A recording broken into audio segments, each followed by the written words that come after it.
La historia, reflexiones sobre el pasado, compromiso con el futuro. Bueno, en esta segunda parte tocan varios puntos importantes, tales como qué es la historia, objeto de la historia, sujeto de la historia, sus causales, sus distintas teorías y pues también su objetividad. Escuchemos. Tal como lo plantea el historiador Pierre Vilar en 1980, la historia designa a la vez el conocimiento de una materia y la materia de ese conocimiento. Se aclara que la realidad histórica no siempre corresponde al conocimiento histórico. Un ejemplo de esto es el descubrimiento de América. Cada sociedad contaba con una perspectiva diferente sobre el hecho. Las sociedades americanas recibieron el impacto de la conquista, los historiadores desde la perspectiva de los conquistadores y los indígenas sobre la ruina, otra cara de la historia, es decir, una misma historia pero con diferentes puntos de vista. En el siglo XX, con el aporte de la Escuela Francesa de los Anales, que fue una corriente historiográfica fundada en 1929, la historia comenzó a ocuparse de los hombres de la sociedad y asimismo globalizó en un único objeto de estudio todas las manifestaciones y realizaciones humanas. El sujeto de la historia sin duda es el hombre. En ninguna etapa de la historia el hombre ha estado aislado. Sin embargo, tradicionalmente la historia se ocupó de los hombres y explicaba sus acciones y comportamientos. El hombre, junto a otros hombres, forman grupos sociales que constituyen una sociedad.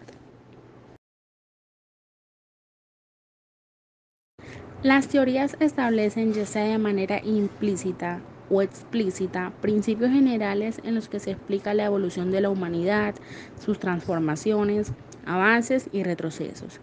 Acá contamos con varios pensares. Primeramente, San Agustín, él elabora teoría de la voluntad divina, afirma que toda la historia de la humanidad era consecuencia directa de la voluntad de Dios. Seguidamente, pensadores filósofos franceses buscaban explicaciones acerca de la evolución de las sociedades en los factores geográficos, en especial el clima. También otro pensar que lo planteaba la escuela histórica escocesa. Decía que la historia era una progresión continua de los recursos económicos de la humanidad hacia el logro de la felicidad. También, y por último, encontramos un pensar de Marx. La historia de la humanidad es la historia de la lucha de las clases. La evolución de la humanidad se hallaba en las relaciones sociales contradictorias y en la superación de dicha contradicción. Cabe aclarar primeramente que la objetividad y la verdad no son sinónimos. Siendo así, en este punto la objetividad busca es el acercamiento a la realidad, pero además también datos que fundamenten la reconstrucción histórica. Por último, nos hablan acerca de la causalidad de la historia. Este tema es complejo en la medida en que afecta la estructura y explicación de la sociedad.